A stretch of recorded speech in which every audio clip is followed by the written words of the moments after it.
না যদি আমি বলি দোকানের মতো বা দোকানের থেকেও ভালো ফিশ ফ্রাই ঘরে ঘরোয়া উপকরণ দিয়ে খুব কম খরচে এবং খুব চটজলদি বানাতে পারবে। চলো দেরি না করে প্রসেসটা দেখি। পিসগুলো কেটে নেব ভেটকি মাছের এইভাবে, আর একটা মিক্সার জারের মধ্যে কাঁচা লঙ্কা, পেঁয়াজ এবং ধনেপাতা, 1 চামচ টক দই দিয়ে বেশ ভালো করে ব্লেন্ড করে রেখে দেবো পাশে। এবার নেব হাফ পাতিলেবু, যা পুরোপুরি মাছের গায়ে নিগড়ে দেবো।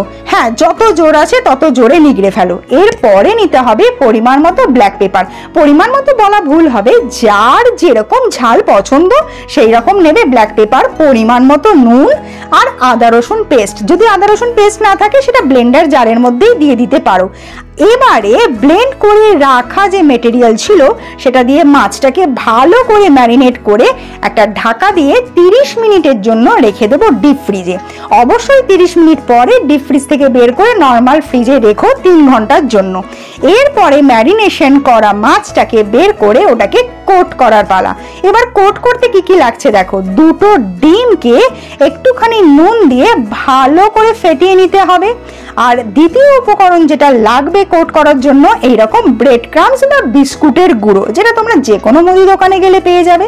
এবার প্রসেসটা খুব ভালো করে দেখবার বিষয়। এক একটা মাছের পিসকে ম্যারিনেশন থেকে তুলে প্রথমে ব্রেড ক্রাম্বসে ভালো করে চেপে চেপে কোট করার পরে এরকম ডিমে চুবিয়ে আবার সেটাকে ব্রেড ক্রাম্বসে কোট করব। এবং এই প্রসেসটা কিন্তু দুবারই করতে হবে, মানে ব্রেড ক্রাম্বসের প্রসেসটা। আশা করি তোমরা মন দিয়ে দেখছো এবং বোঝার চেষ্টা করছো। তো ব্রেড ক্রাম্বসে ভালো করে চেপে চেপে কোট করা হয়ে গেলে এটাকে একটু হাত দিয়ে চৌকো শেপ দেওয়ার চেষ্টা করব।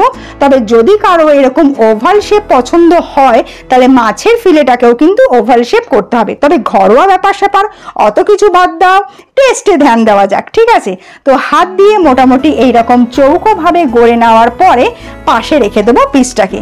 এবারে আমরা তো মোটামুটি এক এক করে পরপর অনেকগুলো পিসই গড়ে নিয়েছি, বাট তোমাদের জন্য রইল আরো একবার। তাহলে প্রথমে কি করব? প্রথমে আমাদের ব্যাটারে বা ম্যারিনেট করা মাছের পিসটা নিয়ে দিতে হবে ব্রেড ক্রাম্বসের মধ্যে। ব্রেড ক্রাম্বসে ভালোভাবে এক কোট করে সেটাকে দিতে হবে ডিমের মিক্সচারের মধ্যে। ডিমের মিক্সচার থেকে তুলে এগেইন ব্রেড ক্রাম্বসে ডিপ করে ভালো করে হাত দিয়ে চেপে চেপে কোট করলেই রেডি।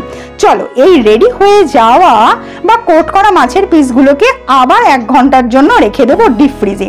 এবং 1 ঘন্টা পরে আমি জাস্ট কড়াইয়ে তেল গরম করে এগুলোকে ভাজবো। আর এই অবস্থাতে এগুলোকে ফ্রিজ আপ করেও রাখতে পারো। আর আমি কালো কড়াই নিয়েছি বলে বুঝতে পারছো কিনা জানি না, আমি কিন্তু আজকে এটাকে ফ্রাই করব একদম সর্ষের তেলে, খাঁটি সর্ষের তেলে। তোমরা সাদা তেলেও করতে পারো। তেলটা ধোয়া ওঠা গরম হলে গ্যাসের আঁচটাকে আমি মিডিয়াম টু লো করে দেব এবং এক এক করে মাছের ফিলেগুলো আমরা ছেড়ে দেব তেলের মধ্যে। এবং খুব সাবধানে একটু পেশেন্সফুলি মাছগুলোকে কিন্তু অনেকক্ষণ ভাজতে হবে। আচ্ছা, এবার একটা কাজের কথা বলি। তেল করে রাখা ফিশ ফ্রাইগুলোকে এক কোট করে ভেজে ঠান্ডা করে, মানে রুম টেম্পারেচারে এনে একটা এয়ার টাইট কন্টেনারে ভরে যদি ডিপ ফ্রিজে রেখে দাও তাহলে 2 সপ্তাহ থেকে 3 সপ্তাহ পর্যন্ত রেখে খেতে পারবে। জাস্ট ভাজার আগে নর্মাল টেম্পারেচারে এনে তারপর গরম তেলে দিয়ে। ফার্স্ট দুটো ভাজা হয়ে গিয়েছে এবং আমি এগুলোকে টিস্যু পেপারের মধ্যে রেখে দেবো। এবং দ্বিতীয়বারের মানে দ্বিতীয় ব্যাচের জন্য আমি দিয়ে দিয়েছি। আর দেখছো এরকম টিস্যু পেপারে রাখা আছে। আর বেশি কিছুই না, কাসুন্দি বা টমেটো সস দিয়ে সার্ভ করতে পারো। আমি একটু মশলা অনিয়ন তার সঙ্গে কাসুন্দি দিয়ে সার্ভ করেছিলাম। বাইরে এরকম বৃষ্টিমুখর ওয়েদার আর পাতে যদি পরে বিকেলবেলা স্ন্যাক্সে এরকম ফিশ ফ্রাই চুমু জমে যাবে পুরো। এরকম ভিডিও আরো দেখতে হলে চ্যানেলটাকে কিন্তু সাবস্ক্রাইব করতে হবে। খুব তাড়াতাড়ি দেখা হচ্ছে, চলো বাই।